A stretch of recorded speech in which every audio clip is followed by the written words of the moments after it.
precisei pivotar, eu precisei repensar, eu precisei desaprender algumas coisas para aprender novas, né? Um processo primeiro, de autoconhecimento, e quando você começa a ter esse autoconhecimento, você conhece também os seus limites, as suas virtudes, as suas fraquezas, e é os recursos que você disponibiliza para levar a sua missão adiante. Eu gosto de dizer que o meu maior tesouro está num baúzinho que está escrito em cima dele alguns aparentes fracassos. Aparentes? Por que aparentes, se foram de verdade? Porque eu ressignifiquei para mim essa questão do fracasso como aprendizado. Ok, aí você chama de aparente. Então. Por isso que eu coloquei aparente, porque eu entendo que é um fracasso, mas que o que ele traz de riqueza? Sim, claro. É o aprendizado. Isso que você chama de ressignificar. Exatamente. Eu até tenho uma frase pessoal, tá? Essa frase pessoal que eu criei, ela tem duas versões. A versão primeira era ganhando ou perdendo, continua empreendendo. Eu amo empreender. Muito bem. Só que eu criei a segunda versão com um pouco mais de intencionalidade e eu falo assim, né? E essa é a minha frase hoje. Ganhando ou aprendendo, continua empreendendo. Em novembro, dia 20 de novembro de 2020, eu emito a última nota. Nós tínhamos 30 funcionários aproximadamente. Eu emito a última nota, faço a última entrega e volto para dentro da Energy sem saber o que fazer. As portas fechadas, as coisas difíceis. Eu não tinha dinheiro para mandar o pessoal embora. Mas aí quando eu volto para dentro da Energy, eu fiz eu tive uma atitude de fé, de coragem. Eu chamei todo o time da empresa e falei, olha, nós não vamos conseguir mais fabricar baterias. Acabou o material. E eu estava atrás de mim, tinha 70 toneladas de bateria para ser descartada para alguém que pudesse reciclar. E a gente não estava conseguindo, porque parou no Brasil quem reciclasse. Aquela empresa, que era a única que mandava para a Europa, parou. Em 2020 também. Certo.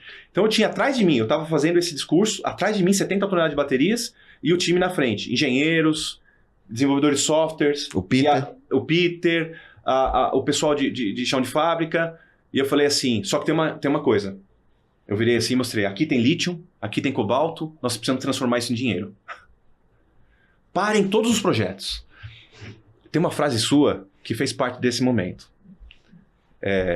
Você falou ou fala ainda, o melhor dinheiro é o dinheiro do cliente.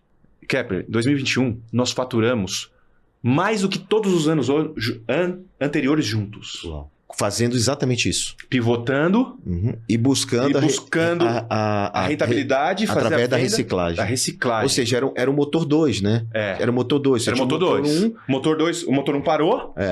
A gente pivotou. O que eu digo tente ligar o motor 2 antes de parar o 1, né? Porque é menos risco, né? Menos risco. E aí você foi no motor 2 e estruturou essa operação. Estruturamos. Que está lá até hoje, né? E nos tornamos em 2021 a primeira empresa da América Latina a reciclar baterias de lítio. Eu acredito que nós estamos aqui por um propósito muito maior. Essa casa que nós usamos, nós estamos de passagem aqui. Né? E depois vai vir meus filhos, meus netos, e a gente tem que ter essa visão, uma visão muito além da gente. E quando eu uso os recursos, quando eu tenho um modo de vida nesse planeta que destrói, eu preciso repensar. E não existe hora melhor para repensar, porque Deus nos deu um planeta lindo, maravilhoso, e nós usamos ele de forma totalmente irresponsável. Os recursos e nós estamos destruindo o nosso planeta. Nessa COP que eu participei, não se fala em prevenção, se fala em adaptação. Cidades vão deixar de existir, vocês estão vendo os movimentos climáticos extremos acontecendo, extremo frio, extremo calor, já está desequilibrado. Então, nós estamos correndo contra o tempo. Então, a minha mensagem começa por aí. Vamos repensar, né? Repensar o nosso consumo, repensar a forma com que a gente lida com o meio ambiente e as pessoas, que é o maior ativo. Então, é uma responsabilidade que eu tenho, pessoal, missão de vida, de deixar um planeta melhor para as próximas gerações. Que Deus nos ajude, que eu consiga me juntar a pessoas que possam promover esse movimento.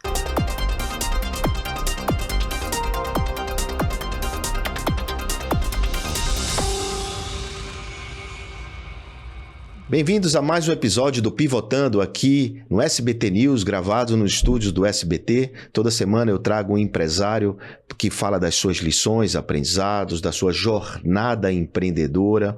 E hoje eu trago um empresário do mundo da transformação, da indústria da transformação.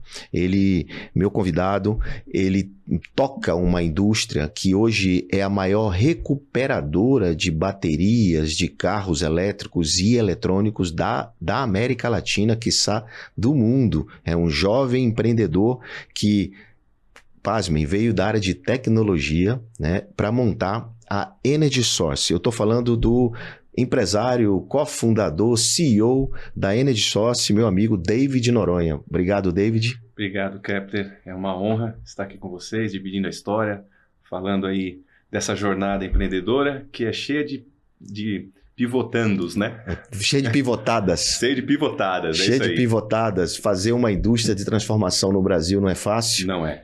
As pessoas entendem o que é reciclagem, a gente vai abordar bastante isso, mas não é sobre reciclagem, Exato. É muito mais do que isso, é Muito sobre mais. Transformação, né? É sobre economia circular, Mineração urbana. mineração urbana, são termos e temas que nós vamos debater aqui hoje, mas eu gostaria de saber primeiro duas Ótimo. coisas. Primeiro, o que é pivotar para você?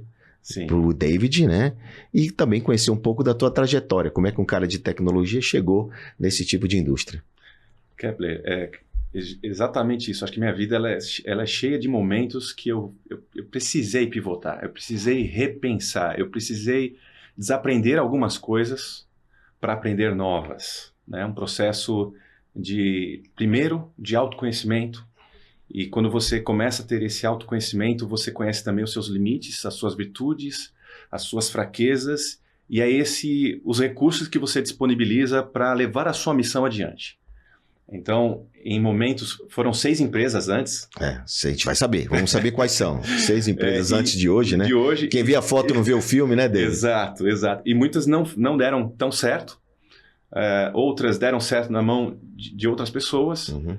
Mas a minha história, desde o meu primeiro momento como empreendedor, que foi aos 13 anos, até hoje, com quase 44, ela foi cheia de momentos que eu tive que fazer pivotadas, e algumas bastante radicais.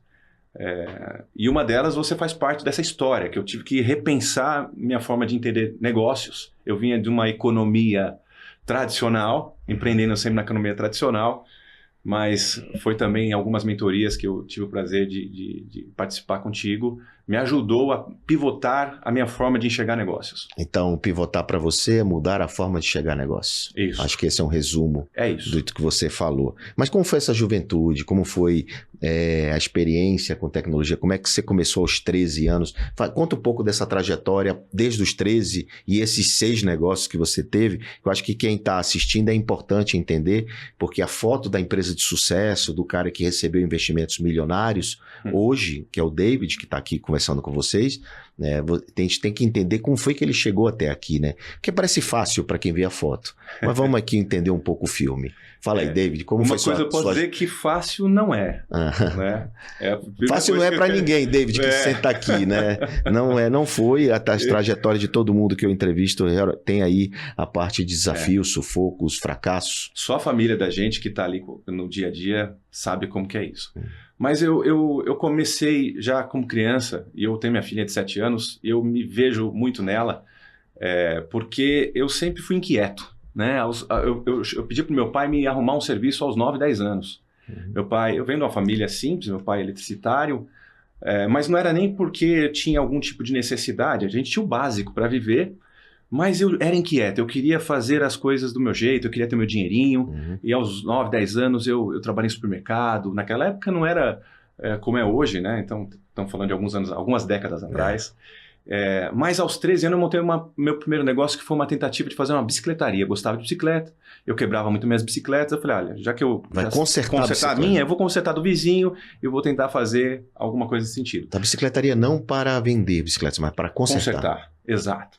Aos 13 anos. Não deu muito certo, durou alguns meses, eu diria. Você montou uma lojinha, você na garagem? Era na garagem. Eu tenho uma relação com a garagem, né? Porque a gente também começou numa garagem.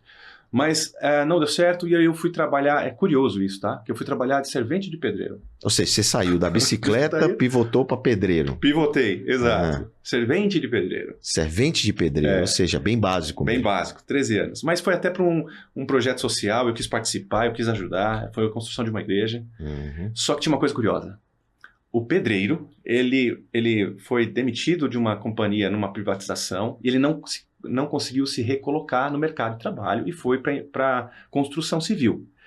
E ele era engenheiro de os ônibus elétricos, ele conhecia muito de eletrônica, ele falava muito de computadores para mim. Aquilo me cativou e foi ali que despertou a vontade de conhecer os computadores. E já naquele ano eu comecei, paralelo ao que eu estava trabalhando, a estudar computadores. Aos 15 anos eu já comecei os meus atendimentos, porque eu comecei a quebrar computador e consertar computador. Tá, mas você tinha condições de comprar um computador? Meu pai, com muito sacrifício, me deu um computador. Tá, então foi a partir desse equipamento que você desmontava e montava. Eu quebrei e eu vi o rapaz arrumando uma vez. Eu falei, sabe uma coisa?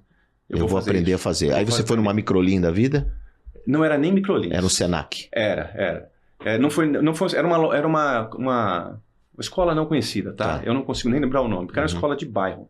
Mas ali eu conheci os computadores e me apaixonei. Aos 17, então, eu abri o meu primeiro CNPJ. Aos 17, meu pai precisou me emancipar. Fiz o meu primeiro... Qual cidade? E era São Paulo. Aqui em São Paulo, na Zona Leste, no Iguatemi. Mas não Iguatemi aqui, Iguatemi é Zona Leste. Tá, então você abriu uma loja dentro do Iguatemi aos 17, assistência técnica para consertar computadores, impressoras. Mas você fez formação só técnica, né? Só técnica. Para conserto. Para conserto e tal. E comecei, tá? O meu sócio nessa primeira jornada tinha 43, não deu certo. Um ano depois eu saí muito frustrado, Kepler. Não deu certo com o sócio. Não deu certo com o sócio, mas ele ficou com o negócio. E eu segui... Mas saiu sem nada? Sem nada. Tá, então você teve uma frustração. Muito grande. Muito grande. Com o ocorrido. Com o empreender. E qual foi a lição que você tirou dessa primeira derrota, digamos? Eu estava... Aliás, essa primeira lição, eu acho que é a lição que acompanha os grandes erros. Imaturidade. Você não Enquanto meu sócio... Não estava pronto. Não estava pronto. E demorou para ficar pronto. Mas eu saí dali e fui procurar serviço no Estadão... o caderno de empregos do Estadão. Achei meu primeiro trabalho de CLT. Durou um ano. Caderno de emprego. Caderno de emprego. Para vender anúncio. Não, para ser técnico de informática. Ah, sim, você procurou emprego no caderno de emprego do Estadão. Agora que eu entendi. É isso. Para poder ser técnico numa outra empresa. Ao invés de ter o CNPJ, você... Fui empreender no CNPJ de alguém. De alguém, tá bom. E aí você arranjou um trabalho. Um trabalho. Só que um ano depois, na minha primeira férias, eu fui chamado para ser sócio dessa empresa. Tá legal. Então era uma empresa pequena. Era uma empresa pequena, 13 funcionários. Eu tive um grande destaque nessa empresa. Certo. Fazendo o que exatamente como destaque? Eu comecei coordenando. Primeiro eu comecei como técnico, depois assumi a coordenação, depois assumi a gerência em um curto espaço de tempo. Quanto tempo? Um ano. Em um ano você chegou a sócio, a gerente, depois a sócio. Tá, o que fez você galgar tão rápido dentro da companhia, já que você entrou como CLT? A visão de dono? A visão de dono, é isso, viu, Kepler? Eu sempre trabalhei como se fosse meu. Tá. Eu não tinha essa diferença, é meu ou não é meu.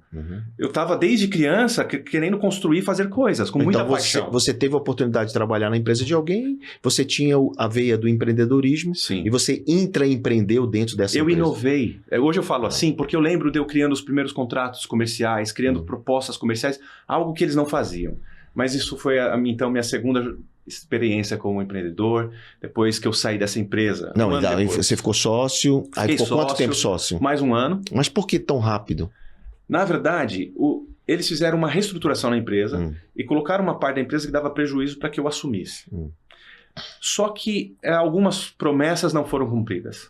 Tá? Eu diminuí meu salário para entrar como sócio, estava tudo bem até aí, só que não houve o cumprimento da outra parte. E aí eu saí e montei a minha terceira empresa, que era uma consultoria. Aí já era eu já tinha me especializado bastante em rede, segurança. Aí você fez vários cursos, treinamentos, nesse processo. Sempre na área de tecnologia. Sempre na área de tecnologia da informação. Tá, e antes de a gente ir para a tua outra empresa, a terceira empresa. Essa segunda, assim, porque você de novo levou uma porradinha da vida, né? Muito forte. Então qual foi a segunda porrada? O que você aprendeu da segunda porrada?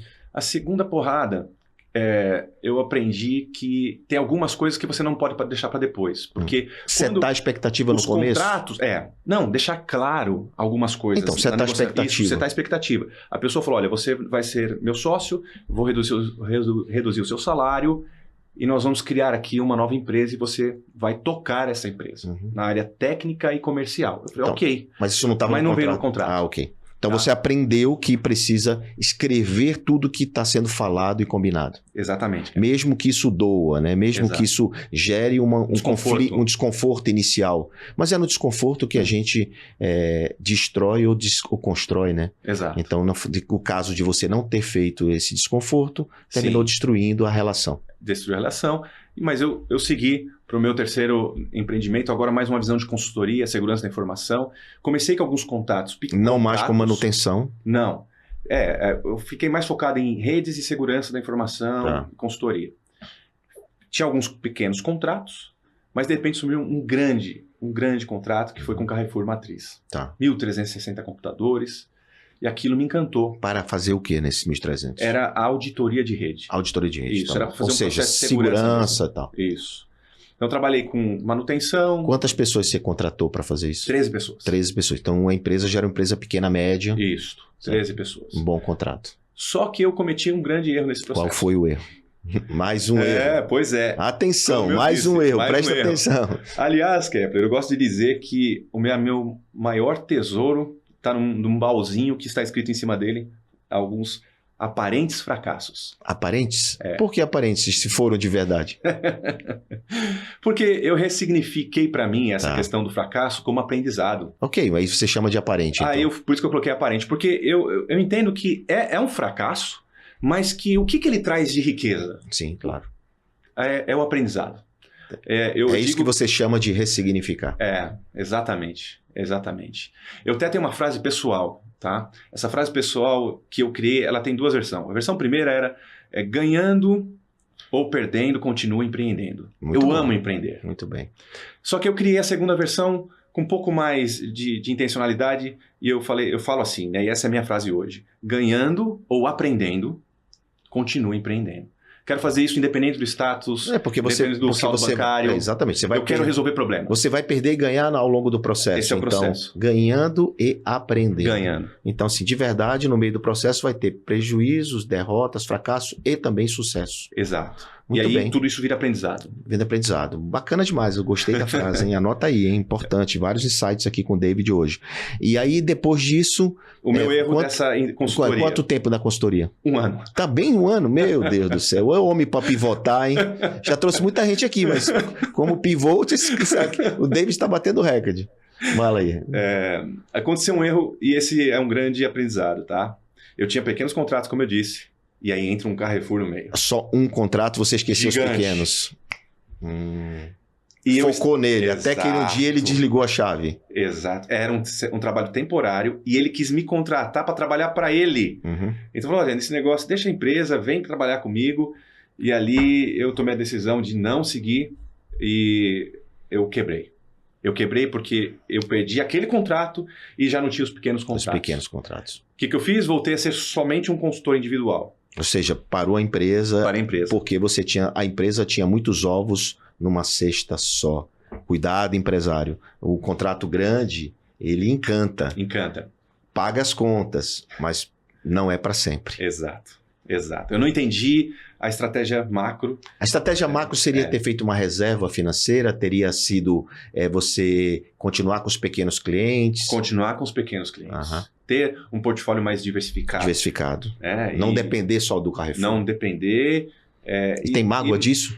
Oi? Tem mágoa disso? Não. Você tem mágoa de alguma derrota que você teve? Não. Nenhuma? Nem dos projetos, nem de pessoas. Eu tive uma dificuldade em 2008 muito grande. Que foi nesse momento? Já foi o quarto agora. Já estamos indo para a próxima empresa. Tá, a próxima empresa foi Porque qual? essa quebrou. Tá bom. E eu fiquei como consultoria. Tá. E eu estava como consultor, eu mudei para São João da Boa Vista. Tá. Que é onde eu estou hoje. E trabalhando com consultoria, resolvendo problemas, a prefeitura me pediu para montar um projeto de internet para o Distrito Industrial que não tinha internet. Eu montei o projeto, levei para os empresários não quiseram fazer e adiante esse projeto. E aí eu falei, sabe uma coisa? Eu vou investir e eu vou montar um provedor de internet. Mas você tinha algum dinheirinho para isso? pouquinho das consultorias. Tá. Então você Na já verdade, estava atendendo, você estava atendendo. Eu já estava bem posicionado com as maiores empresas daquela região. Tá. Porque o tipo de serviço que eu fazia era raro. Era único. Era raro. Tá. Então eu comecei a empreender e montei aí a minha quarta empresa. Um provedor de internet, Provedor a rádio. de internet, a rádio. Tá. Aí eu trouxe um sócio. De novo um sócio? Aí eu trouxe um sócio. Mas você setou a expectativa com esse sócio? Não aprendeu. Não do jeito certo. Não aprendeu a lição, irmão. Não completamente, tá? Uhum. Eu tinha já uns contratos, mas eu escolhi o primeiro sócio, eu acho que esse é o ponto. Ele não era um sócio de tecnologia, ele era um sócio só pelo dinheiro. Tá. Ele tinha dinheiro, mas ele tinha uma importância. Só que eu fiquei sozinho na execução. Tá? Mas vocês combinaram isso? Você tinha expectativa dele trabalhar? Tinha expectativa que a parte financeira, principalmente, ele me ajudasse. Tá. Isso é fato. Só que houve um processo bem complicado que envolveu o familiar meu. Uhum. E esse sócio resolveu da noite pro dia sair do negócio. Tá. E me deixou descapitalizado. E aí eu passei um dos momentos mais difíceis da minha vida. Tá? Isso em 2009. 2008. Só que é até curioso isso. Mas eu achei uma empresa, eu achei alguém que comprasse o provedor. Tá. Então eu estava descapitalizado, estava passando muita dificuldade. Mas ainda assim você conseguiu vender. Eu consegui achar e vendi praticamente assim, um preço muito baixo. Ou seja, hoje elas por elas. Elas por elas. Curiosamente, essa empresa, o ano passado, foi vendida para um grupo americano. Ou seja, com valor muito maior. Muito, muito. E quando eu passei, eu estava ali tentando chegar no break-even, tentando chegar no ponto de equilíbrio. Eu precisava vender mais. Não consegui no tempo, porque o dinheiro que eu tinha não deu. A empresa ficou em dificuldade, eu vendi ela antes do break-even. Quando eu passei a empresa, a Justiça de São Paulo proibiu o Speed na época de vender. Ou seja, a empresa... Um mês na mão do novo Qual é a lição disso? A empresa decolou. É ter um pouco mais de persistência? Qual foi a lição deste caso? Escolher bem o sócio. Escolher bem o sócio de novo, né? De novo. Né? Não é fácil. Porque se o sócio tivesse mantido, você não teria perdido nem vendido a empresa. Beleza, aí você pegou esse dinheiro e fez o quê? Eu voltei para a consultoria. Tá bom. Voltei a trabalhar com consultoria. Até fechei um grande contrato, isso já de 2009 até 2013, eu trabalhei com consultoria. Tá. Fechei um contrato na época com a Polícia Civil do Estado de São Paulo. Comecei a prestar serviço para o Estado. Também de segurança? Segurança da informação, infraestrutura de rede, já foi um pacote maior.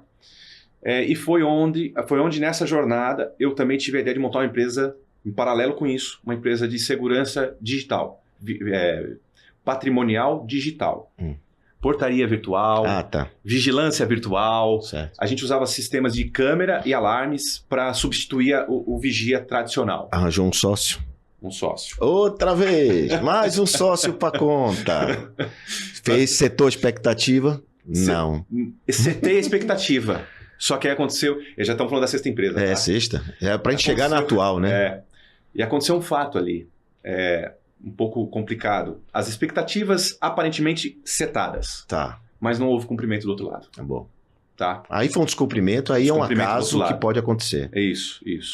Isso foi de cara na largada. A gente fez um projeto e vamos fazer... Combinamos, deixamos claro. E não houve o cumprimento.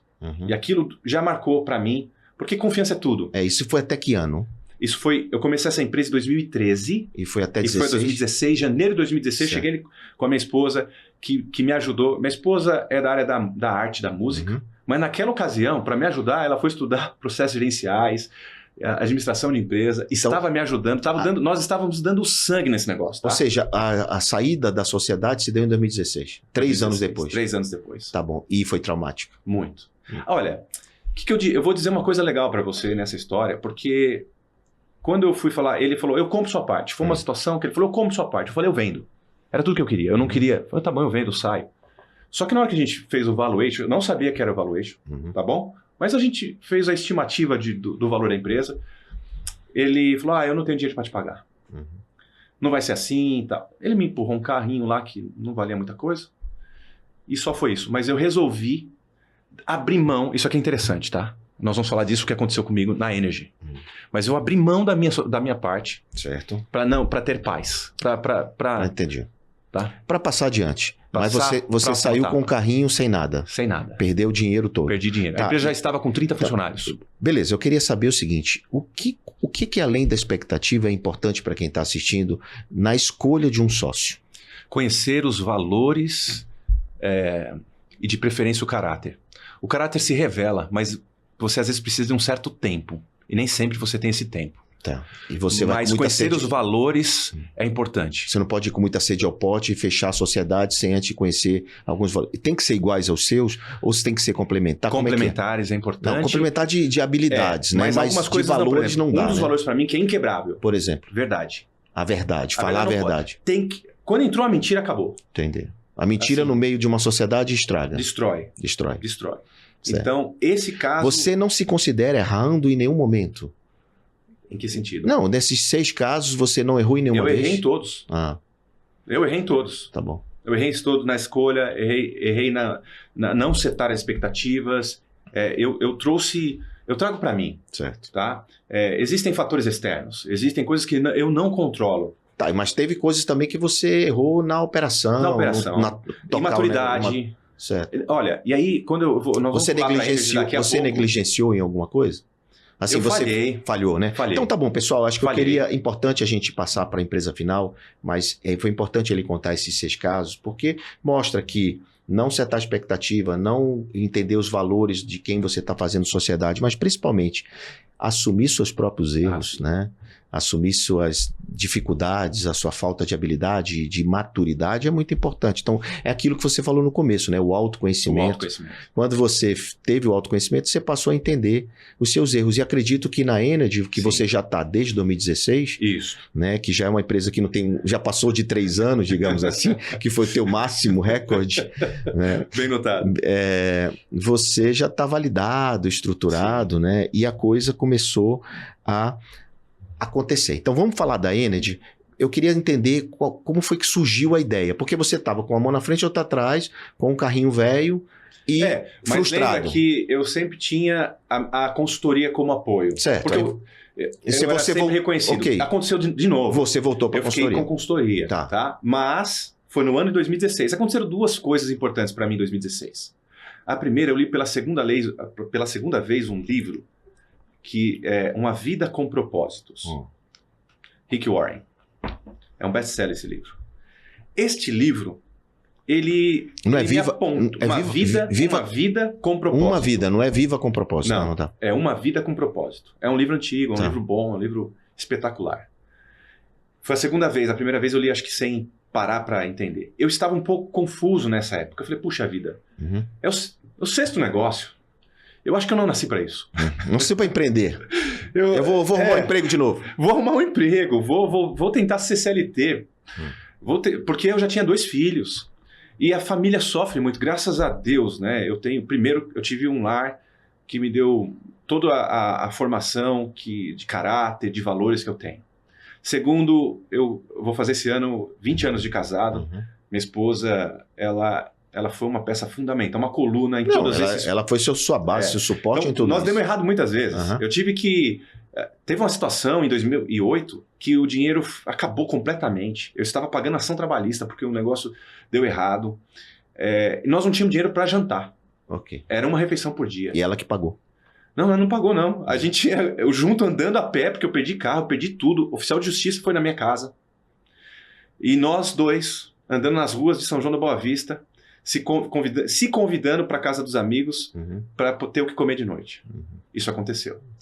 Foi o momento mais crítico financeiro que eu posso dizer que a gente enfrentou. Já com filhos, não? Não, mas foi naquele mesmo ciclo difícil, 2008, que meu filho nasceu. Entendi. E quando meu filho nasceu, eu não tinha o dinheiro para comprar berço para o meu filho. Nós ganhamos. Você não tinha apoio de família dela e tua? Tinha, mas eles davam o que eles podiam. Eles podiam, tá bom. Beleza. Bem desafiador, né? Bem difícil essa tua jornada. Mas em 2016, como foi que surgiu a ideia do Exatamente. Então, da Energy? Toda essa situação que eu vivi de dificuldade... Quando você leu esse livro, você por entendeu. esse livro eu falei, não importa o que aconteça. Deus me chamou, me fez para ser empreendedor. E aí eu fiz uma retrospectiva. Os negócios prosperaram na mão de outros. Eu gerei muita oportunidade. Eu formei muitos profissionais. E eu falei, sabe de uma coisa? É isso que eu vou ser. Só que agora com nível de maturidade, não tentando focar mais... Isso que eu vou ser o quê? Oi? Isso que eu vou ser o quê? Empreendedor. Empreendedor, tá. Eu me defini como empreendedor, foi daí onde surgiu a primeira versão Tá. e a segunda versão da frase que eu disse. Tá. E em 2016, então, eu saí daquela última empresa e em agosto um amigo me convidou, falou assim, eu tô com um problema. As baterias de lítio no Brasil, elas são escassas. Não tem bateria de lítio estacionária para sistema de emergência. Ou seja, bateria de câmera. lítio, aquelas baterias que ficam em power bank, que ficam para geradores de energia das casas, é isso? É isso. A bateria de lítio está presente na vida da gente muito mais do que todos imaginamos. Nos nossos relógios, nos tablets, nos celulares, nas bicicletas, nas máquinas de cartão, nos aviões elétricos, no drone, no ônibus, no caminhão, Sim, no carro mas elétrico, só que tudo isso. a dor que do teu amigo falava era de baterias tipo power bank. Power bank. Tipo power bank. Para colocar numa casa Aham. e que se faltar energia, a bateria funcionar como um gerador. Ok, como gerador. Era isso que ele me procurou. Ele falou, procurou não para tem no fazer Brasil. isso. Tá, e aí? Nós precisamos fabricar. Mas ele falou, eu importo, ele já importava, baterias novas, e era muito caro. Ele falou, o bolso do brasileiro não cabe uma bateria de lítio nesse valor. Mas eu ouvi falar que é possível reutilizar materiais que estão sendo descartados na primeira vida. Então, ela não serve mais, ela parou de funcionar por algum motivo, ou ela tem uma vida mais limitada, e ela, no Brasil, então, ela é descartada. Ninguém sabia o que fazer com essas Inclusive baterias. no lixão. No lixão. No lixão. E aí a ideia era pegar esse material que estava indo para o lixo e transformar num produto. Numa nova bateria. Uma boa bateria, ou seja, a mesmo power bank lá velho. Era um novo power bank, porque a gente tinha que fazer um novo Não, design. eu sei, mas se ele pega o produto velho. A gente pega um produto velho, desmonta ele, porque o que tem dentro de uma bateria de uma bicicleta elétrica, por exemplo? Várias células pequenininhas. Então a primeira tecnologia que nós tínhamos que desenvolver era como que eu separo as boas das não boas. Sim. Você tinha que testar, né? Eu tinha que testar, tá? Essa era a ideia. Eu cheguei no dinamarquês, que eu conhecia, que era um engenheiro eletricista, muito bom, da minha confiança. É uma longa história, ele não falava português, e a gente virou amigo, eu conheci o potencial dele. E eu cheguei para ele e falei, Peter, tem uma ideia. A ideia é fabricar baterias de lítio que tem um baixo custo, e a única forma de nós fazermos isso e abastecer o mercado brasileiro é se a gente conseguir fazer a reutilização de materiais que já estão sendo descartados. Ele olhou para mim e falou, não funciona. Ele era um cético europeu, não funciona. Eu falei, mas não custa nada tentar. Ele falou, custa e eu não ponho R$1 nisso. Eu falei, eu ponho. Tá bom, R$50. R$50, peguei ele, a gente foi no ferro velho, pegamos um micro-ondas velho, passamos umas lojas, pegamos as baterias, dei tudo na mão dele e falei, faz seu trabalho. Então tá bom, eu vou fazer. 2 dias depois, ele me manda uma mensagem de madrugada. Ele falou assim, olha, parece que funciona. Eita. E foi aí que surgiu a Energy Source em 2016. E em janeiro de 2017 nós fizemos o nosso MVP. Eu nem sabia que era MVP, tá? Mas eu fiz o meu primeiro protótipo. E sabe para quem eu vendi, Kepler? A primeira bateria eu vendi para o meu ex-sócio da empresa de segurança. Então você não... Mantinha a porta aberta. Você mantém a porta aberta, tá. Eu superei aquilo dentro de mim. Mantinha a porta aberta. Cheguei para ele com a bateria lá e falei, amigo... Tá aqui essa bateria, estou fabricando essa bateria agora. Mas você tirou dinheiro da consultoria para fazer essa primeira bateria? R$50. Não, foi R$50. Foi com 50. Tá bom. Você tinha Só que aí tem uma história. Eu tinha R$50 para fazer o protótipo ali. Tá. Quando deu certo, quem investiu o primeiro 50 mil? O Peter. O Peter. O dinamarquês. Agora eu boto o dinheiro. Tá legal. Aí você fez uma garagem... Na garagem do Peter. Para fazer inicialmente fazer artesanal, powerbanks quase que artesanal. Só que nós criamos até 2 tecnologias. A primeira, como separar os materiais, o bom do não bom, para o reuso. E aí vem o primeiro R da economia circular. Reutilização. Então nós começamos a reutilizar baterias num novo produto, um novo design. Mas tinha um desafio, tinha que construir uma engenharia eletrônica, um novo eletrônico que faz a gestão eletrônica, elétrica dessa bateria. Certo. E o Peter, que era o cara técnico, também criou o eletrônico. Ele criou, hoje é um algoritmo, na época era um hardware, depois foi evoluindo, virou um algoritmo, para fazer a seleção das baterias boas para a segunda vida, e o eletrônico, que é o BMS, para isso. E aí você foi de 2016 até 2018 fazendo o powerbank e ampliando. Na garagem nós ficamos em 2016, em 2017 saímos da garagem, para uma área industrial. Tá, mas aí um galpão pequeno. 280 metros quadrados. Pequeno. Pequeno. Mas montamos uma linha de produção. Certo. Começamos a vender bateria no Mas mercado você brasileiro. ainda não reciclava. Você Não. só pegava do lixo e trazia. Isso é um conceito, né? Alguns até chamavam isso de reciclagem, mas é reutilização. Reutilização. Porque nós pegávamos uma bateria que não servia para nada. Naquele momento você já estava pegando Transformava. bateria de celular também, não? Não. Não, ainda não. Era só baterias de micromobilidade. Patinete elétrico, bicicleta elétrica e algumas de eletrônicos cilíndricas. Era um tipo só que a gente focou. Naquele primeiro estágio da empresa, tá? Tá, mas o Peter fazia parte técnica e você Isso. fazia o quê? Comercial, negociação com os clientes. Então ele era teu sócio. Ele era meu sócio. Tá. Meio a meio. Meio a meio, tá. Começamos ele botou a o empresa. dinheiro e começaram Isso. a empresa. Aí começou a fazer algum dinheiro, Isso. começou a vender Começamos, a empresa se mantinha sozinha. Sozinha. Pegava o material, comprava o material, só que a gente já começou a sentir o primeiro desafio da Energy. O No nome da primeiro empresa, momento, pessoal, é Energy Source. Energy Source, isso. O primeiro desafio foi porque nós precisávamos coletar baterias descartadas. Certo. E no Brasil, essa não é uma cultura. As pessoas não sabem o valor que tem o que elas chamam de lixo. Aham. Vai todo dia, vai ouro pro lixo, vai prata pro lixo, vai lítio, cobalto, vai plástico. É um problema que causa um impacto no nosso planeta e nas nossas vidas. Certo. É uma casa só que está sofrendo. Nós somos a única espécie, né, que se diz inteligente, que gera lixo e põe dentro da própria casa. Bom, mas vamos lá, a gente vai abordar isso aí bem direitinho, essa importância dessa consciência, mas eu ainda estou querendo saber como foi a trajetória da Energy. Ótimo. Então, voltando lá. Então, 2018, você... 2017 saímos da garagem, 2018 já estamos produzindo, só que eu percebi em 2018 um outro problema. Que era quem ia fazer o descarte final quando a bateria não dava reuso. Certo, porque ela tem um momento que ela não dá reuso. Não dá reuso. Dentro do processo de seleção eu já tenho um volume. Mas e depois que ela terminou a segunda vida? Certo. Que ela vai voltar, ela precisa do descarte final. E no Brasil ninguém reciclava essa bateria. Tinha uma única empresa. Reciclar, você diz, é desmontar. É transformar a bateria em metal novamente. Certo, em metal novamente. Não É uma era indústria de reutilizar, transformação, não. Era transformar. Transformação.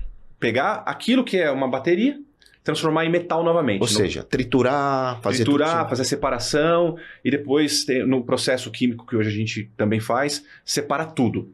Tá? Ninguém fazia. A única empresa que operava no Brasil coletava da grande indústria no Brasil, que era a indústria oficial, formalizada, e levava para a Bélgica e incinerava. Tá. Esse era o caminho das baterias no Brasil. Certo. Todas as baterias Até que eu falei 2018. aqui. Até 2018, quando nós sentimos essa dor e chamamos a Unesp e falamos assim, nós precisamos achar uma rota de... Unesp é o quê? É a Universidade de São Paulo. Ok. Precisamos achar uma rota para reciclar completamente e recuperar o material das baterias. E essa tecnologia ela foi pensada em 3 pilares. Menor impacto ambiental, viabilidade econômica e escalabilidade. Foi pensada nessas 3... E aí você montou uma estrutura... de parceria de P&D com a Unesp. Ao lado? Não. Foi primeiro um estágio de pesquisa. Ah, tá. Se foi para dentro da Unesp. Dentro da universidade. E em 2020 virou patente. Certo. E aí, tá bom. Imagina que em 2020 eu tenho a patente. E eu estou o quê? A Energy só fabrica baterias estacionárias. Ela não faz outra coisa. Até 2020, nós fabricávamos e vendíamos. E começamos a vender baterias pelo maior distribuidor de produtos de energia solar do Brasil, a Aldo Solar. Tá. Passou a ser o nosso distribuidor em todo o território nacional. Então você começou a ter linha de produção. Linha de produção. Em grande escala. Crescemos, mudamos de área, inclusive. Saímos de uma área de 280 metros em 2020 para uma área de 1.500 metros. Isso já utilizando a reciclagem do lado? Não, ainda era só a linha Isso de foi montagem. 2019, 20? 2020. 2020. 2020. E eu já tinha te conhecido em 2020. Foi onde...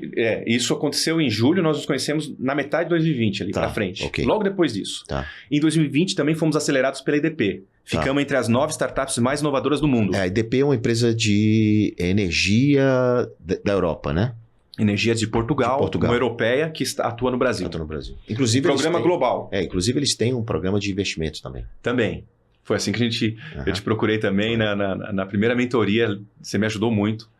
Como eu disse, uma das pivotadas eu falei, eu preciso entender o que está acontecendo. O que é startup? Eu não sabia o que era startup. Me falaram um dia, a Pex organizou um evento em São Paulo e falou, David, você precisa... Eu abri um escritório em Miami e ela falou, você precisa fazer um pitch. E eles falaram de um jeito tão assim, precisa fazer um pitch? Eu falei, Eu fiquei com vergonha de falar que não sabia o que era pitch. Eu falei, não, pode deixar que eu faço. Não sabia se era de comer. Bom empreendedor, né? Pode deixar que eu faço. Não sabia se era de comer. Aí terminou a call, eu fui no Google, o que era pitch. Aí foi onde eu comecei a vislumbrar a nova economia. E nesse processo de pesquisar, de mergulhar nisso, eu encontrei João Kepler. Que bom. Que tem sido uma referência para todo o ecossistema de inovação e startups no Brasil, o maior investidor anjo. Gratidão pela referência. E foi muito positivo, e foi onde eu aprendi que eu não sabia. Né? Eu não sabia que não sabia, mas aprendi com você que eu não sabia. E aí, a partir dali comecei a buscar viver a nova economia, entender o mundo das startups. Inclusive entender investimentos e tudo mais. Porque você estava passando por um processo de aceleração com o EDP também. Exato, foi isso mesmo. Então, só que aconteceu um problema também gravíssimo, e aí nós vamos entrar na parte mais importante da Energy Source e a pivotada mais importante para nós, tá? Porque nós éramos fabricantes de baterias estacionárias para várias aplicações em energia solar, telecom e assim por diante. E tínhamos uma patente, que era uma ideia que veio de laboratório, como reciclar baterias. Era só o que a gente tinha. E quando chega em agosto, 2020, pandemia.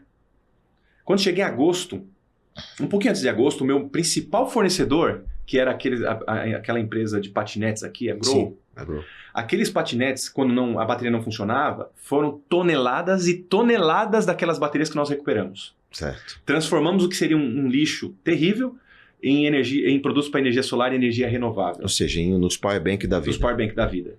Só que eles tiveram dificuldade, interromperam a operação, me avisaram, falaram, nós não vamos ter mais bateria para te entregar, a operação parou. Cheguei no meu fornecedor também, falei, olha, no meu distribuidor, falei... Não vende mais, não vou conseguir entregar. Te entregar mais. Tá. Era a minha receita principal. Nós, naquele ano, chegamos a alguns milhões de faturamento fazendo isso. E eu me deparo em novembro, dia 20 de novembro de 2020, eu emito a última nota. Nós tínhamos 30 funcionários aproximadamente. Eu emito a última nota, faço a última entrega e volto para dentro da Energy sem saber o que fazer.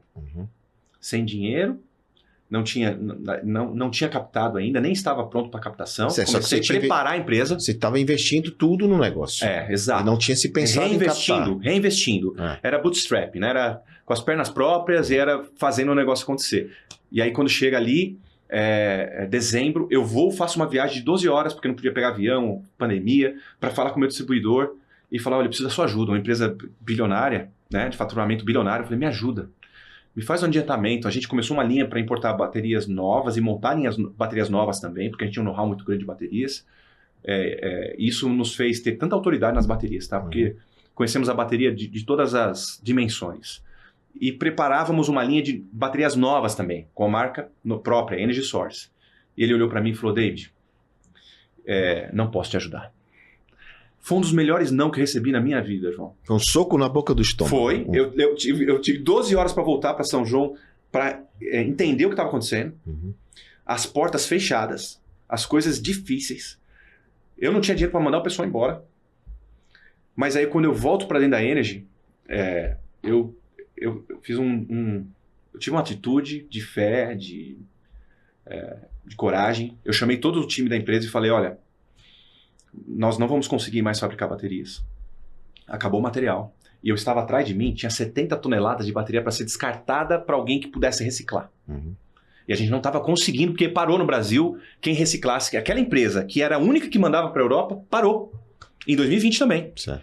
Então eu tinha atrás de mim, eu estava fazendo esse discurso, atrás de mim 70 toneladas de baterias e o time na frente. Engenheiros, desenvolvedores de softwares. O Peter. O pessoal de chão de fábrica. E eu falei assim, só que tem uma coisa. Eu virei assim e mostrei, aqui tem lítio, aqui tem cobalto, nós precisamos transformar isso em dinheiro. Parem todos os projetos. Tem uma frase sua que fez parte desse momento.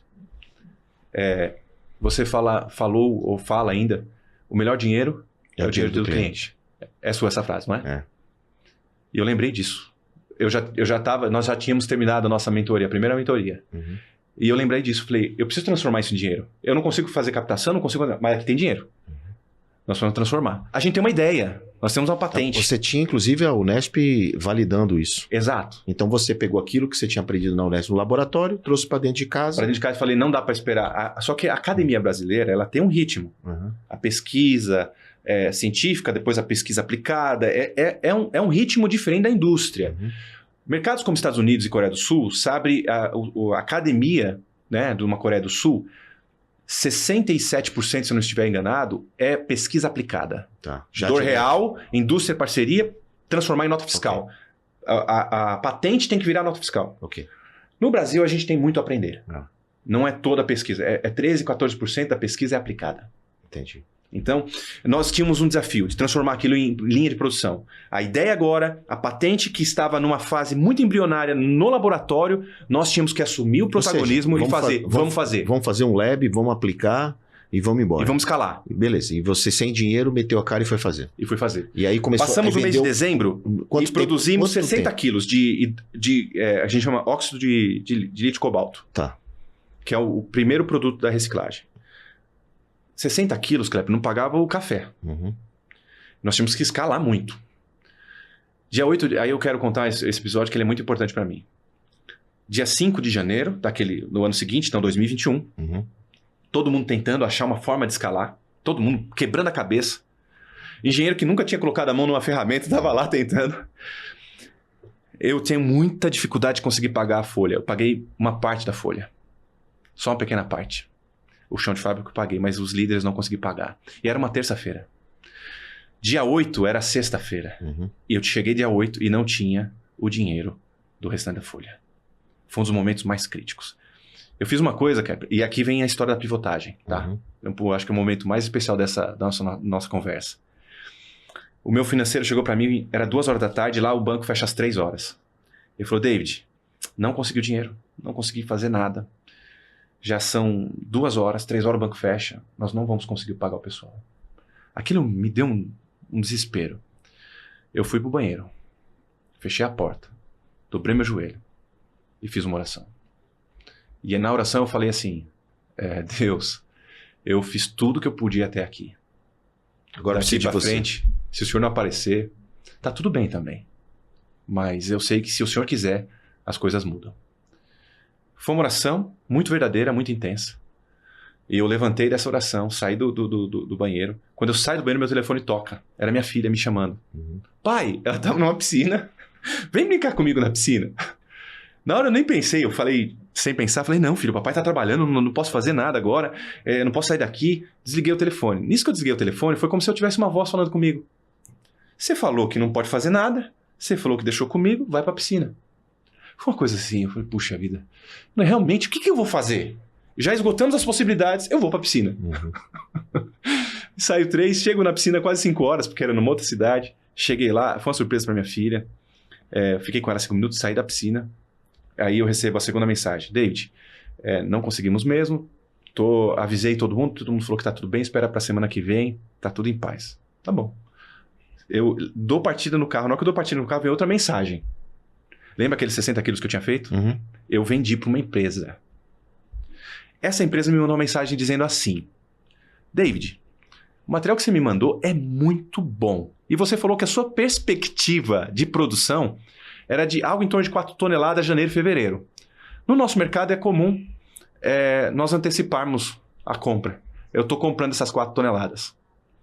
E aí ele falou, estou comprando e já fiz a transferência, está na sua conta. Uau! Então foi assim que você conseguiu manter a equipe motivada? Na segunda-feira você pagou todo mundo? Não, calma. Naquele dia eu consegui pagar. Uau! Foi assim, na hora que eu recebi essa mensagem, eu mandei a mensagem pro meu financeiro. Eu falei, o fulano falou que que fez uma transferência porque ele tá comprando a produção antecipada. Vê se não tá na conta. E nisso aí eu falei, vai vendo aí que eu preciso pegar a estrada. Quando eu chego na porta da minha casa, eu recebo a mensagem do meu financeiro dizendo assim, David, o dinheiro entrou de Santander para Santander, eu liguei pro pessoal, todos tinham Pix, consegui pagar o restante do pessoal por Pix, inclusive você. Olha que alegria, que final de semana maravilhoso. Mas eu tive um impacto, Kepler, que eu parei na porta da minha casa e olhei para cima e falei, isso só pode ser. Só pode ser, né? Foi, né? Foi ele, né? Foi ele. Eita, David, quanta história interessante, quanta coisa maravilhosa pra gente contar aqui. E ali a gente, naquele ano, só para concluir, naquele ano, detalhe, eu ligo para essa pessoa, falei, meu amigo, como que você me faz isso? Como que você me antecipa? Aí ele explicou, é comum. E outra coisa, você está me mandando um material muito puro. Se você diminuir o nível de pureza, aumenta aí a agilidade? Eu falei, aumenta. Kepler, em 2021, nós faturamos mais do que todos os anos anteriores juntos. Uau. Fazendo exatamente isso. Pivotando e buscando a rentabilidade através da reciclagem. Da reciclagem. Ou seja, era o motor 2, né? Era o motor 2. Era o motor 2. Motor 2, o motor 1 parou. A gente pivotou. O que eu digo é, tente ligar o motor 2 antes de parar o 1, né? Porque é menos risco, né? Menos risco. E aí você foi no motor 2 e estruturou essa operação. Estruturamos. Que está lá até hoje, né? E nos tornamos em 2021 a primeira empresa da América Latina a reciclar baterias de lítio. Ou seja, você não só resolveu o meu problema. Resolveu seu problema com o próprio lítio que você precisa para fazer as novas baterias. Isso. E você também... eu resolvi o problema de toda a indústria. BMW. Aí começaram essas grandes empresas a me procurar. Não, mas vem lá. A gente vai chegar na bateria de carro elétrico. Aí é só pra gente... Acho que é o final da história. Mas aí você, de 2021 até 2022, você começou a construir as baterias de carro elétrico? Não. O que aconteceu nesse processo? Nós então começamos a reciclar baterias de toda a indústria de eletrônico. Tá. Você montou uma estratégia para receber esses equipamentos, né? Foram grandes números, né, de reciclagem. São muitas toneladas de reciclagem de baterias em 2021. Só que em 2021, as montadoras também começaram a procurar pela solução que nós tínhamos. Qual era? O reuso. Pegar a bateria do carro, porque serve mais para o carro. Porque, pessoal, os carros elétricos chegaram. Né? E aí os carros as baterias não duram para sempre e precisavam de um descarte dessas baterias. Um descarte. Sustentável. Tá. É impensável. Acharam a Energy Source. Porque é curioso, você imagina uma bateria de carro que é zero emissões de CO2 e o final dela, sabe qual era? Pôr fogo nela. Incinerar. Então as montadoras já estavam buscando alternativas. E a Energy estava exatamente no Brasil fazendo o quê? Posicionada. Posicionada. Ela tinha o reuso, que é antes de destruir a bateria, fazer uma nova vida, uma construção de uma nova bateria, aquilo que a gente fez na garagem, foi anos Fazia e anos no Powerbank, passou a fazer para bateria de carro elétrico. Continuou fazendo Powerbanks. Também, né? Continuamos fazendo Powerbanks, mas em 2000, aí que tá, elas começaram a chegar uma a uma. Só que em 2022, nós começamos a fazer o quê com as montadoras? O reparo das baterias. Certo. É isso que a gente faz também. A montadora olhou para mim e falou assim, puxa, você é o maior especialista de bateria. A Energy, a equipe de vocês... Aliás, é a equipe, né? A equipe é fantástica. O time, né? É o time. São os maiores especialistas de baterias e nós não temos o reparo aqui. O reparo que nós fazemos é na Europa. Vocês não podem reparar as nossas baterias? Ou seja, uma grande montadora, pode falar o nome? Pode. A Renault. A Renault... Ela tinha essa dor. Mas ela só reparava na França? Na França. E passou a reparar com você? Conosco. É a única no mundo? Nós somos o primeiro centro de reparo de veículo elétrico da Renault, fora da Renault no mundo. Uau. Que bacana. Então você tinha uma baita estrutura para ela poder te validar, né? Te certificar. Já era uma indústria, né? Já era uma indústria. Já era uma indústria. Nós crescemos muito. Nós construímos uma reputação ao longo dos anos. Tivemos muitas dificuldades porque o mercado não entrega ainda para a gente o volume que nós precisamos. Eu até brinco, quer ser meu sócio, me manda bastante baterias. Mas o processo foi se desenvolvendo e as montadoras foram chegando. A Renault trouxe o reparo também. Então agora a gente fazia o reuso, nós fazíamos a reciclagem e também o reparo das montadoras. Legal. Isso, trazendo para o dia de hoje, você recentemente esteve no COP, né? E, de fato, você, David, e também a Energy, se tornou uma autoridade. Uma referência, né? Como é que é isso? Como é que é o momento hoje? Ou seja, você tem outros investidores que entraram investindo na Energy. Isso. Você vendeu... Em 2022. Você vendeu uma ideia validada em 2022 para outros investidores. Inclusive, agora, recentemente, uma outra montadora fez... Jaguar Land Rover. A Jaguar Land Rover fez um aporte. Primeiro aporte da Jaguar Land Rover no Brasil. No Brasil, para esse tipo de negócios, né? Como se fosse uma startup. E você também agora virou uma referência em autoridade, não só em reciclagem, em reuso, em reutilização, recuperação de economia circular. Então, como é que é o momento e o que você foi fazer no COP? Foi a minha segunda participação na COP. A COP é a Conferência das Partes das Nações Unidas, sobre o clima. Então, Desde 95, a COP vem organizando debates globais com as maiores autoridades do mundo para a discussão do aquecimento global, da crise climática, das emergências climáticas. Em 2021, foi a minha primeira participação, foi através exatamente desse modelo de economia circular que nós somos únicos no mundo. Ainda é único. Nós somos os únicos, né? Na verdade, nós começamos com reuso, fizemos depois a reciclagem, fazemos o reparo, agora o refino. O que é nós montamos a indústria química, que você viu lá. Eu tive lá. O refino. Aquilo é o refino. É o segundo estágio. A gente pega a bateria que era triturada e separada alguns metais, e que tem a gente chama de black mass, é uma mistura de óxidos, só que está tudo misturado. E vendíamos. E você separa agora. Agora, a gente tem um processo químico, um time químico brilhante, que é o que nós fazemos é referência global no mundo, né? Existem metodologias, mas a nossa é a própria. Toda a tecnologia criada é própria da Energy, tanto a eletrônica quanto a química. Você é um laboratório interno. É uma empresa que está o tempo todo pesquisando rotas tecnológicas, o tempo todo. E nós fizemos o refino, mas também em 2022 para 2023, nós entramos com a logística reversa. Em inglês é Reverse Logistic, que já vem mais um R. Entendi. Porque a gente também viu que a bateria não chega, porque ela tem um desafio logístico. Certo, nós criamos uma plataforma para nos ajudar nesse desafio do logístico de trazer a bateria. Que é Quero Reciclar. .com.br, que as oficinas faz adesão. Oficinas, concessionárias e... Ok, mas esse refino você vende também, né? Também. Só que agora eu consigo aumentar o valor agregado no meu produto. Certo. Porque até então eu só vendia uma coisa com desconto. Agora eu posso separar esses metais e melhorar o meu ganho. O valor do meu produto. Porque é refinado. E sem contar que cada movimento desse me posiciona. Claro. Porque quem quiser vir concorrer vai ter que pegar uma parte... Ele pode até reciclar, mas refinar já é reparar, reutilizar, é um know-how muito complexo. Então hoje a Energy, só para ficar claro, para ver se eu entendi, a Energy tem uma área de reparação de baterias de carro elétrico. Para grandes marcas. Para grandes marcas, grandes indústrias de automobilístico principalmente. Isso. Você tem uma área de reciclagem. Exato. Você tem uma área de reuso, reparo, reciclagem. Reuso, reciclagem e a logística reversa. A logística reversa e agora o refino. O refino, E agora o refino. E isso fez com que nós tornássemos um case único. E você foi contar esse case no COP? Na COP. Porque hoje, é o que mais... Nós estamos na sexta... Isso aqui é legal. Nós estamos na sexta onda de inovação, segundo o Fórum Mundial Econômico. E qual é essa sexta? É a sustentabilidade. Então entra química verde, descarbonização, mineração urbana. O que é mineração urbana? Ao invés de eu ir na mina, destruir, dinamitar, pegar a terra, separar o metal crítico que eu preciso e trazer ele para a cadeia produtiva, eu vou no lixo, né? Eu vou num processo de descarte, tiro os materiais de lá, como eu disse, tem ouro, tem prata. Tem tudo. No eletrônico tem tudo isso, gente. As pessoas não imaginam. O nosso lixo vale ouro, literalmente. Exatamente. E aí você paga para essas oficinas trazer esse equipamento. Exato. A gente tem vários modelos, verdade, mas a gente compra essa bateria, né? Você busca e transforma. Na oficina, e a gente minera. A gente pega a bateria e tira de dentro dela o metal. Tá.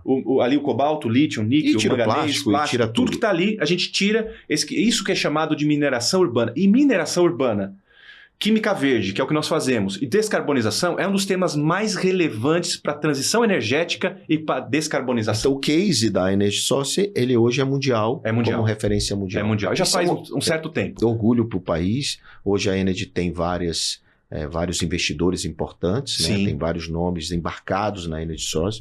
E assim, eu preciso te fazer uma pergunta para onde vai a Energy, mas antes eu queria saber assim, qualquer empresário pode entrar nesse tipo de atividade? Isso é como é que está sendo procurado? Muito boa a sua pergunta. Porque como é que faz para começar, para participar disso? O que eu posso dizer é que existe um mundo de oportunidades na sustentabilidade. Nós precisamos aprender a cuidar do nosso planeta e dos nossos recursos. Nós temos recursos escassos. As pessoas acham que madeira, metal são recursos infinitos e não são. Então nós precisamos entender as oportunidades que essa sexta onda da inovação, não vai faltar capital para quem trouxer soluções em sustentabilidade, resolver problemas reais na descarbonização, na transição energética, na mineração urbana. Então existem oportunidades, é preciso buscar as informações de como não permitir que um recurso finito e valioso vá para o lixo, seja descartado, queimado. Então, vai entrar soluções digitais, vai entrar soluções industriais. Ou seja, o ESG na prática, né? Meio ambiente, social e governança. ESG na prática, porque a gente vê muita teoria de ESG. Exato. E você deu uma aula de ESG aqui na prática, né? Isso é muito importante que vocês prestem atenção como foi o começo dele e toda a trajetória dele trouxe ele até aqui, né? Até o Pivotando, inclusive, e se tornar essa referência. Eu tenho uma dúvida sobre baterias de carro elétrico. Eu queria que você me dissesse qual a sua opinião sobre os carros elétricos hoje. Veículo a combustão vai acabar? Qual é o seu prognóstico sobre isso? Qual é a quantidade de carros vendidos? E aonde a Energy encaixa nesse processo? Muito legal. Eu vou trazer alguns fatos. Algumas marcas já não farão mais veículos a combustão. Nós estamos falando, por exemplo, Volvo, Jaguar. Aliás, eu estou com um carro aqui que eles mandaram justamente para a gente conhecer as tecnologias e oportunidades. E é um Jaguar I-Pace 100% elétrico. Todas as montadoras, a Renault já está migrando profundamente para a plataforma de eletrificados. E eu vou falar um pouquinho o que é o eletrificado, porque você tem o híbrido, que ainda tem o motor a combustão. Ainda tem a combustão e o motor elétrico. Que é uma opção para quem se desloca a grandes distâncias e precisa ter ali uma certa agilidade. E o 100% elétrico para cidades e centros urbanos, onde você tem a infraestrutura de recarga. E o Brasil está correndo com isso para disponibilizar essa infraestrutura de recarga para que o 100% elétrico se torne realidade. No Brasil, nós temos em torno de 200 mil veículos híbridos elétricos. Nós estamos começando aqui. Mas quando a gente olha para os Estados Unidos, é uma outra realidade. Quase 20 milhões entre híbridos e elétricos. Mas você não vê isso uma oportunidade também para empreendedores montar essas estações de abastecimento? Tem muita oportunidade. Você vende essas estações? Aliás, a gente também tem uma solução que é a estação de recarga com baterias. Então você vende isso, né? Sim. Se entrarem na internet e procurarem por Energy Source, vão ver alguns cases com BMW, com VEG, com Audi, com Renault, com essas empresas. Com essas estações de abastecimento. Jaguar Land Rover. A nossa primeira estação comercial foi inaugurada em agosto do ano passado com a Jaguar Land Rover no Rio de Janeiro. Um espetáculo, um case muito legal de se conhecer. Quem estiver aí na Barra de Tijuca pode passar e ver essa estação na Lady Hill. Ou seja, um empresário que esteja olhando pode comprar da Energy Source essa estação. Essa solução. Tá bom. Essa é uma das soluções. Então, nós estamos trabalhando para levar essa estação aonde a infraestrutura elétrica é limitada. Ok, mas e os carros? E os carros é uma realidade, não tem volta. Não tem volta. Não tem volta. Tá. Eu falo por que não tem volta? Preços... Porque é uma coisa global, os preços estão caindo. Os preços estão caindo. Absurdamente. Né? Você sabia que tem uma empresa já no Brasil que ela vende um carro elétrico a cada 3 minutos. Uau. É a BYD? BYD. Ela está vendendo hoje um carro elétrico a cada 3 minutos. E é carro, digamos, popular?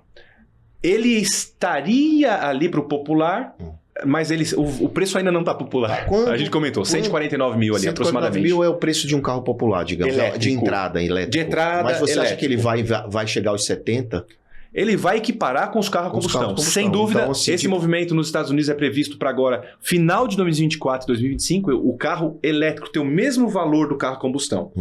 Na Europa, é o carro, já temos aí uma grande frota. Na China, é só elétrico. Não sei se você esteve na China recentemente, mas os carros, a frota chinesa já está totalmente pivotada para a eletrificação. Então, não tem volta. Mas qual é o futuro? Vai sumir a combustão? Nós precisamos acabar com o consumo de combustíveis fósseis. Isso vai levar um tempo de transição. Mas nós teremos algumas 15 tecnologias. Anos? 20 anos? 10 anos. 10 anos. 10 a 15 anos. Ou seja, em 10 anos, se você tem um posto de gasolina, atenção.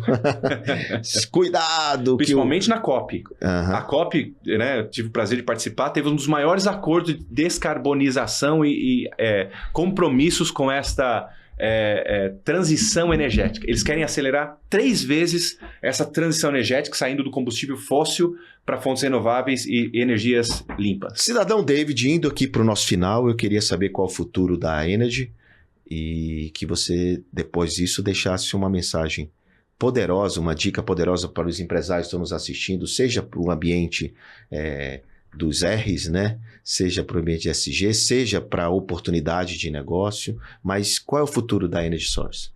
Olha, nós estamos nos preparando para a internacionalização. Com essa... América Latina ou Estados Unidos? Ou Europa? América Latina, Estados Unidos e Europa. Os 3? Você vai montar uma base em cada... Nós, como temos Rs, né, hoje nós temos uma necessidade urgente de começar um processo na Inglaterra. Tá. Então, alguma coisa a gente vai precisar se movimentar. Os Estados Unidos está buscando e investindo no que a gente chama dos metais críticos. É exatamente isso. Né? Os metais críticos da transição energética, é o que a gente recupera. Ou lítio, por exemplo. Lítio, cobalto, níquel, manganês, grafite, Tá. cobre e alumínio. E é o que nós recuperamos. A nossa solução para o mercado norte-americano, eu estive lá agora falando com o Departamento de Desenvolvimento de Negócios da Geórgia, e foi um apelo que nós recebemos. Então existe aí uma intenção, né, e um trabalho a ser feito para que essa internacionalização chegue ali ao mercado norte-americano, que hoje tem a maior frota de veículos elétricos, muito mais eletrônicos do que nós temos. Então ali está a nossa matéria-prima. Ok. Então é um pouco desse movimento. Ou seja, vai para esses locais internacionalização. para recuperação, para reciclagem, e ali você implanta o resto do processo. O resto do processo. Entendi. Então, esse é um pouco do plano aí. Próximos 5 anos. Próximos 5 anos, isso. Está capitalizado para essa expansão? A gente já está chegando nesse ponto de capitalização, mas nós não estamos capitalizados para esse movimento. Não, para esse movimento. Isso. Você vai captar lá. Para esse movimento vai ser lá. Exatamente. Você está capitalizado para a Operação Brasil. Isso. Agora nós estamos recebendo exatamente agora o aporte da Jaguar Land Rover, que vai dar esse próximo movimento. Estágio de desenvolvimento da empresa. Muito bem. Então, A mensagem final? mensagem final, irmão. Primeiro eu quero agradecer você por ter vindo aqui, né? Imagina. E ensinado a gente, não só falar da sua trajetória, mas ensinado a gente sobre todo esse processo. Porque fala assim de reciclagem, a gente pensa logo de cooperativa de reciclagem. Isso. A gente pensa logo Que é uma ali. parte Que é uma importante parte do processo, mas não é a indústria que transforma. Não é a indústria que transforma. Vamos lá. Olha, eu acredito que nós estamos aqui por um propósito muito maior. Essa casa que nós usamos, nós estamos de passagem aqui. Né? E depois vai vir meus filhos, meus netos, e a gente tem que ter essa visão, uma visão muito além da gente. E quando eu uso os recursos, quando eu tenho um modo de vida nesse planeta que destrói, eu preciso repensar. E não existe hora melhor para repensar, porque Deus nos deu um planeta lindo, maravilhoso, e nós usamos ele de forma totalmente irresponsável. Os recursos e nós estamos destruindo o nosso planeta. Nessa COP que eu participei, não se fala em prevenção, se fala em adaptação. Cidades vão deixar de existir. Vocês estão vendo os movimentos climáticos extremos acontecendo. Extremo frio, extremo calor. Já está desequilibrado. Então, nós estamos correndo contra o tempo. Então, a minha mensagem começa por aí. Vamos repensar. Né? Repensar o nosso consumo, repensar a forma com que a gente lida com o meio ambiente e as pessoas, que é o maior ativo. Então, é uma responsabilidade que eu tenho, pessoal, missão de vida, de deixar um planeta melhor para as próximas gerações. Que Deus nos ajude, que eu consiga me juntar a pessoas que possam promover esse movimento. Espero estar do seu lado nesse processo, muito bacana. Até. E está. Bom, você veio aqui ensinar a gente sobre para falar sobre o seu movimento, sobre o movimento da Energy Source, e ensinar tantas coisas, e não podia sair daqui sem um presente do Pivotando. Que essa maravilha! Caixinha aqui que tá com o seu nome, David Noronha. Uau! Essa caixinha que tem uma caneca personalizada, um café especial. Essa caixa foi feita pela LeBlanc, que é uma startup, como você. Puxa. A LeBlanc, ela faz presentes corporativos, ela faz presentes personalizados em grande quantidade para que você possa distribuir para os seus clientes. Tá aí. Já Para você registrar, para você colocar o Pivotando lá na sua prateleira. Com certeza, vai ter um lugar muito especial, de destaque. Bom demais. Agradeço a sua presença. Eu que agradeço, é um prazer. Bom demais. Eu tenho uma frase sua que eu carrego comigo. Amigos, Negócios fazem parte. fazem parte, não Obrigado. a parte. Obrigado E pela assim, amizade. com essa frase, amigos, negócios fazem parte, é o que acontece aqui entre o João e o David. Eu convido você a assistir semana que vem mais um episódio do Pivotando e você comentar aqui, deixar seu comentário sobre como foi esse papo, quais são os insights que você tirou desse episódio com David Noronha da Energy Source. Obrigado e até a próxima.